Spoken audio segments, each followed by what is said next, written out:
நம்மிடம் உள்ள நேர்மையான சிந்தனைகளையும் செயல்பாடுகளையும் மற்றவர்களிடம் வெளிப்படுத்தும் நாம் நம் குறைகளை தெரியாமல் பார்த்துக் கொள்வதிலும் மிகுந்த கவனம் செலுத்துகிறோம். பெரும்பாலான நேரங்களில் எந்த ஒரு மனிதனும் சக மனிதனிடம் வெளிப்படையாக நடந்து கொள்வதில்லை. தன்னை பற்றிய உண்மையான பிம்பம் வெளியில் தெரிந்து விடுமோ என்ற பயத்தில்தான் பெரும்பாலும் மற்றவர்களிடம் நாம் பழகி வருகிறோம். ஆனால் அவ்வாறு நாம் ஒரு போலியான பிம்பத்தை தொடர்ந்து தக்க வைத்துக் கொள்ள எண்ணும் போது நம்மால் எந்த ஒரு செயலிலும் முழுமையாக கவனத்தை செலுத்த முடியாது. நாம் நம்முடைய குறைகளை மிக சரியாக அடையாளம் கண்டு அதனை ஏற்றுக்கொண்டு மாற்றுவதற்கு பயிற்சி எடுத்தால் மட்டுமே நம்மால் சிறப்பான காரியங்களை செய்து வெற்றி வாய்ப்புகளை பெற முடியும். எனவே ஒருபோதும் குறைகளை ஏற்றுக்கொள்ள தயங்காதீர்கள். நாம் ஒரு செயலை சிறப்பாக செய்து அதில் வெற்றி பெற வேண்டுமானால் அதற்கு முதலில் நம்மிடம் உள்ள குறைகளை நாம் அடையாளம் காண வேண்டும்.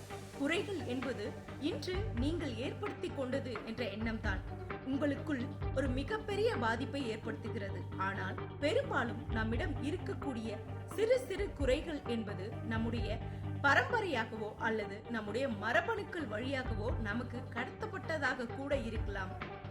நாம் நம்முடைய குறைகளை மிகச் சரியாக அடையாளம் கண்டு அதனை ஏற்றுக்கொண்டு மாற்றுவதற்கு பயிற்சி எடுத்தால் மட்டுமே நம்மால் சிறப்பான காரியங்களை செய்து வெற்றி வாய்ப்புகளை பெற முடியும். எனவே ஒருபோதும் குறைகளை ஏற்றுக்கொள்ள தயங்காதீர்கள். குறைகளை வெளிப்படையாக ஏற்றுக்கொண்டு அடுத்த பணிகளை செய்யும் போது இதோ இந்த சமையல்காரரின் மகன் வெற்றி பெற்றதை போல நாமும் நிச்சயம் ஒரு நாள் வெற்றி பெற முடியும். ஹாய் ஹலோ ஃப்ரெண்ட்ஸ், வணக்கம் அண்ட் வெல்கம் டு தேன் மிட்டாய் யூடியூப் சேனல்.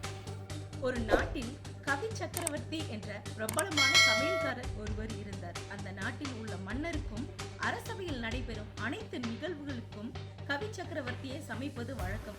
அவர் கை வைத்தாலே உணவு பண்டங்கள் எல்லாம் அமிர்தமாக மாறிவிடும் அளவுக்கு அவ்வளவு உணவுகளையும் சுவையுடன் சமைக்கும் தனித்துவமான கைப்பக்குவத்தை அந்த சமையல்காரர் பெற்றிருந்தார்.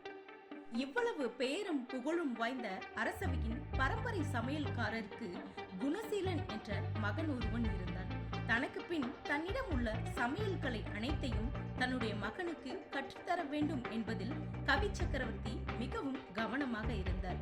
அதனால் எப்பொழுதும் சமைக்கும் போதெல்லாம் தன்னுடைய மகனை அருகில் வைத்துக் கொண்டு மிகவும் நுணுக்கமாக ஒவ்வொரு விஷயத்தையும் கற்றுக் கொடுத்து வந்தார்.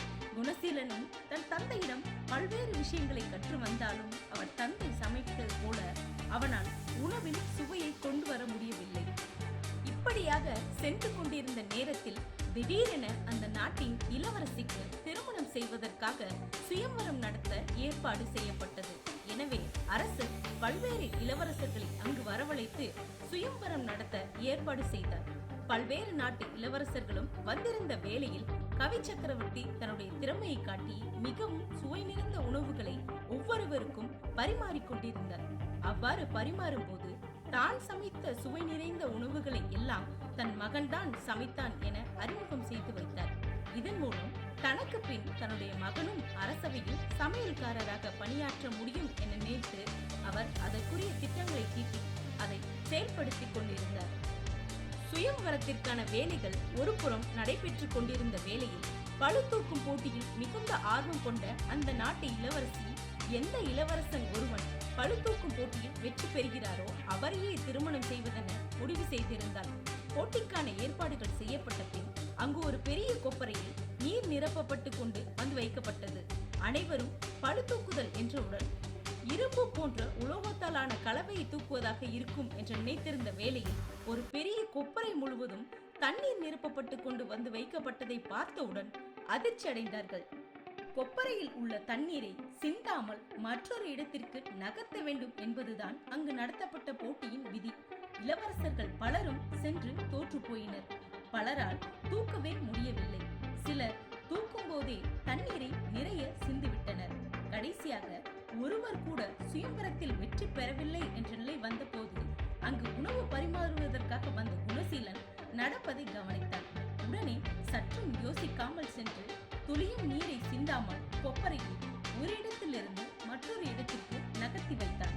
இதை பார்த்து மிகவும் ஆச்சரியப்பட்ட மன்னர், நீ மிகவும் நன்றாக சமைப்பாய் என்பது தெரியும், ஆனால் இவ்வளவு எடை கொண்ட ஒரு பளுவை உன்னால் இவ்வளவு எளிதாக நகர்த்த முடியும் என்பது தெரியாது.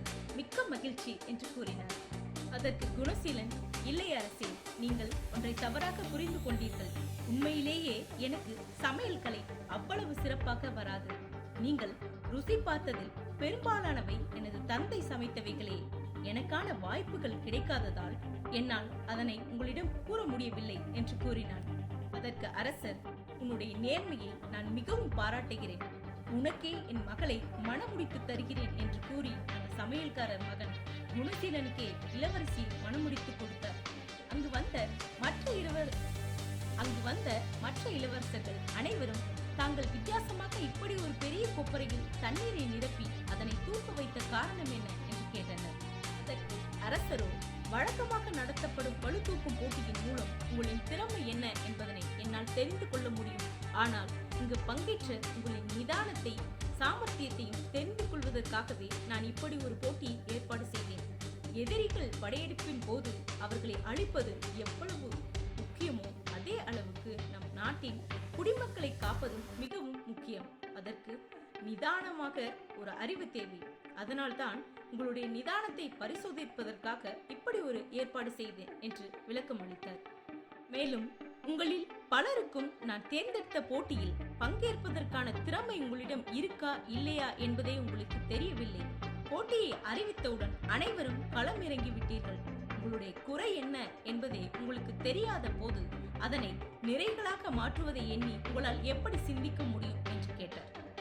எனவே நாமும் நம்மிடம் உள்ள குறைகளை எப்பொழுதும் மறைத்துக் கொண்டு போலியாக ஒரு பிம்பத்தோடு வாழ முயற்சிக்காமல் குறைகளை ஏற்றுக்கொண்டு அதனை நிறைகளாக்க பயிற்சிகள் எடுப்பதன் மூலம் நிச்சயம் நாமாலும் வெற்றியின் கதவுகளை திறக்க முடியும்.